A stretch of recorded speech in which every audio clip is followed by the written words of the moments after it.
In the upper right starting location, our Zerg player, young but stellar, he is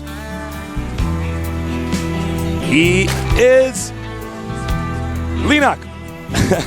And in the other side of the map, in the bottom left, we have our player, Finn.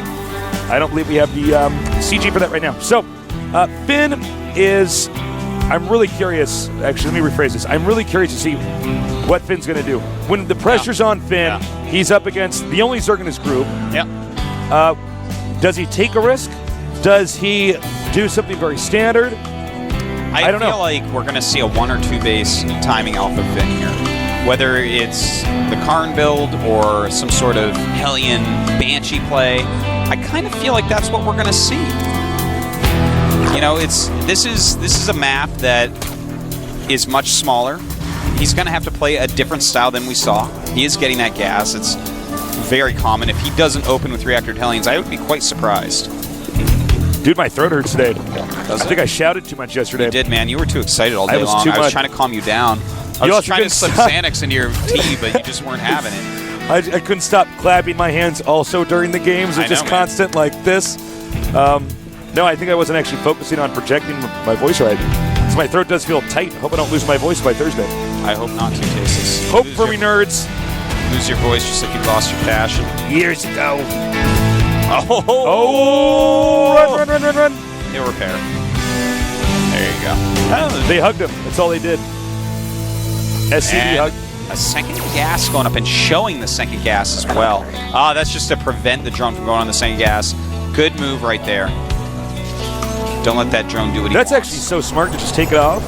Yeah. I mean, obviously I know Terran can do that, but we really don't see people do that.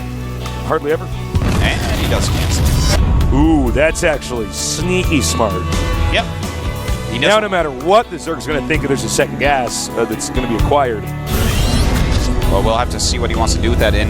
He looks like he's going to go Overlord hunting. As you guys can see here at the chart below, Leenock's journey started out in Code S, dipped into Code A, and now he's all the way back up here. Looks like a crocodile. Oh, yeah, that's true. All right, so look at this once again. ForGG checking all the normal spots for Overlords, but Leenock already metagamed ahead of that. He says, no, Terrans aren't going to kill my Overlords. I'll send them elsewhere. I sort of feel like Leenock's overall playstyle just doesn't. It's hard for Finn to beat. Does that make sense? Yeah. Finn is used to playing it against a different breed of Zerg. And look as you can see, Finn hasn't been in GSL for very long. No, and in fact, he didn't lose any games in Code A. He just came right into Code S. It's one of the reasons people are so excited about him. He just crushed nerds on his way. Amazing nerds, too. Amazing nerds. Yes. Yes, indeed. All right, so looks like we are going to have a reactor on that factory and a reactor on the barracks. Single Hellion coming out. The Hellion coming through here. He does miss the Zergling, and this is exactly what the Overlord was looking for as their command center here. Finding that Zergling now that he thought he was. Nope. Doesn't miss anything. Right now, Finn just adding a bunch of barracks and some more gas, so looks pretty standard from him so far. You know, he may even be going for something like taking a third base reasonably quick and then just doing a never-ending rally attack, you know, siege tanks and marines. The map, it can be kind of hard for Zerg to actually take a lot of bases here. So as we go later in the game, that is going to help out ForGG. Well, so far this is very, very middle-of-the-road play. I think what Leenock might have been expecting was a Banshee to come at him when he saw the second gas was acquired so quickly. Could be, yeah. That Overlord, we can't see it on the screen, but the Overlord outside of he's hidden Leenock's in the trees, base is actually inside of a tree. Yeah, that's crazy. He has his tree house. No Zergs allowed. All right. Now that I am an adult and I realize Zergs allowed. Now that I'm an adult and I realize how complicated it is to build a tree house, I am so amazed that any father would ever actually build a tree house. Yeah, that's pretty wild. It's actually pretty insane. Well, and it's pretty not safe, Artosis. You got to be a construction nerd for that. Oh, you got to be the sickest construction nerd. Yeah. Get that tasteless. I'm scared. But think about that. You know how dangerous a treehouse is? Like when you actually think about it. To build a bunch of boards, attach them to a tree, and let your kids sit in there. Are you crazy? Think about that. Yeah, I guess so. Kid gets caught on a nail and falls out of the tree. That would suck. That would suck. Well, say no to treehouses. You heard it here. You've been warned. I don't know. Everybody that's watching is reevaluating treehouses. Like, wait a minute. Yeah, if I had a kid, would I build a house in a tree? And well, I certainly wouldn't. I mean, well, I'm just too lazy. Yeah, I would do it because I love my kid. I'd be like, get off my computer chair. So we have the siege tank on the way here. And just a lot of Marines and siege tanks, and they're all being rallied inside, which shows us that Finn does look like he probably wants to go ahead and hit a little 2-base timing attack. It's also important to note that he's keeping the army inside the main because he doesn't want to show it unless he has to. Yeah. He doesn't want to show the exact unit composition until the last second. Yeah. But I gotta say, I kind of like Leenock's play right now because he's getting a super quick +1 carapace, whereas we have no upgrades for the Marines going aside from the barracks upgrades. So we're gonna have combat shields and stim, sure, but no medevacs and no +1 attacks. So these Zerglings are gonna be more powerful at this point in the game than ForGG is used to. Plus, there's 3 hatches with 3 queens. So he's already started production. He's non-stop on the Zerglings right now. And he's going to have to walk across a lot of creep. This really is looking very good for Leenock. All right, the SCV is taking some damage here. Going to slow down the reinforcements that are coming up. Takes out the creep, so that's one thing. Let's see if he can do any further damage or if he'll opt to turn around. Well, Tasteless, this is scary for him. And here we go, a ton of Zerglings coming in. More and more Zerglings being rallied down right now. And in fact, already taking out siege tanks. And note, stim is not complete. These Marines would have done a ton more damage. Indeed, and in fact, most of the siege tanks gone. The Marines pretty badly damaged. 24 more lings on the way. Oh man, he's just going to clean this up, Tasteless. Leenock just playing beautifully right now.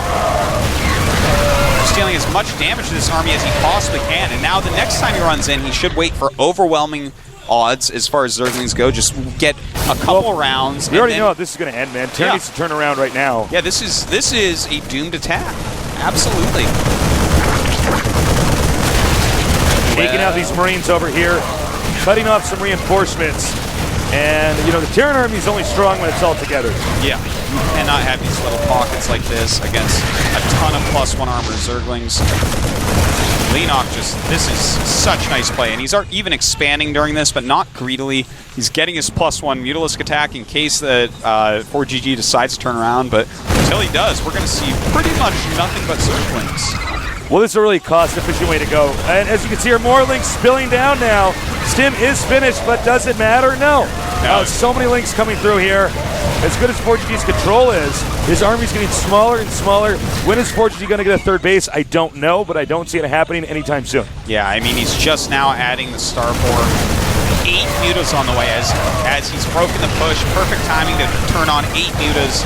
There's not even an engineering bay around. Those 8 mutas are going to go down and just ravage ForGG. You know, it seems like this style that he used here, this would be much better suited towards someone that wasn't Leenock. You know, Leenock oftentimes stays on 2 base for quite a while until his Spire's like almost halfway done a lot of the time, which gives him a lot of production off his 3 hatches to make a ton of units. He doesn't really over-drone. Okay, now there's a pretty scary amount of mutas out. Looks like he doesn't want to show those mutas until he has, you know, an overwhelming amount. Yeah, he has probably in the quite a hopes few, that ForGG, or I gotta keep calling him Finn, excuse me. Finn, might not have turrets. Stim. That's painful. Force that stim there, and you know he's eventually just going to bring a lot of Zerglings down with this group of mutas and kill off the army. Yeah, he could go harass, but he's decided he wants to kill the army. Both choices kind of work. Nice. Going 2 siege tanks. That's a huge deal. And you know what I really like about Leenock's play is he hasn't even made a Baneling Nest yet. He's like, forget that. Oh god, I hadn't even noticed that. Yeah, no, he's just playing brilliantly, beautifully all over the place. He's got 1-1 on his Zerglings. No upgrades yet for Mr. ForGG. That's Dr. ForGG. Well, he didn't go to GG Medical School for nothing, man. Yeah, I guess I gotta do that. Dr. ForGG the 3rd. All right, so this Mutalisk group is going to be pretty difficult to deal with. They even have +1 attack. The upgrades, the expansion count, the economy, the army, everything is better for Leenock right now. He's creeping up the map. He's up over 30 supply already. ForGG is actually this game being quite outclassed.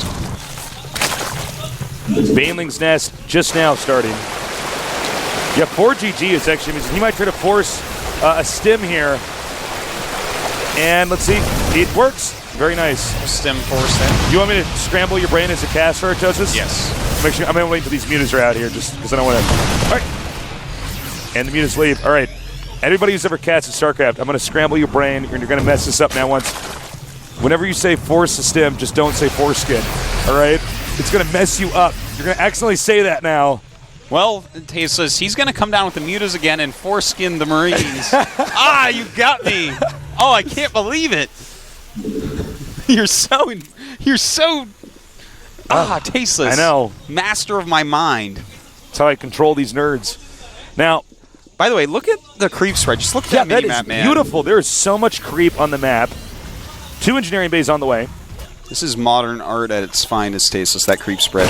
All right, so this isn't even modern. This is futuristic. Yeah. This is StarCraft, man. Oh, get the tank. Nice. Oh, man. Backs up now. This is exactly how you want to use Mutalisks. Yeah. Only pick fights you win and force him to exhaust, energy on the medevacs by stimming. Thor is out. Third base being taken. ForGG starting to come back. He's making his comeback as best he can. He's getting his upgrades, which are pretty darn far behind. He's taking that third base, trying to set up a little defense line. But, I mean, Leenock last game had his expansion slower, and ForGG didn't even waste any units, and he still ended up winning.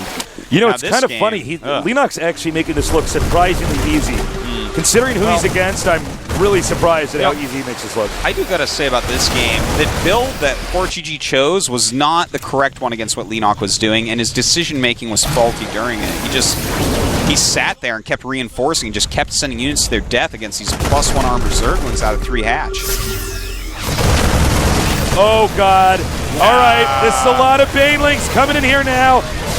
Streaming down the Mutas, Magic boxing over the Thors, and he is knocking Finn back into the Stone Age. GG. And Leenock, holy God, crushing through ForGG. Wow. This is all that hype, just Tasteless. I know. Seriously.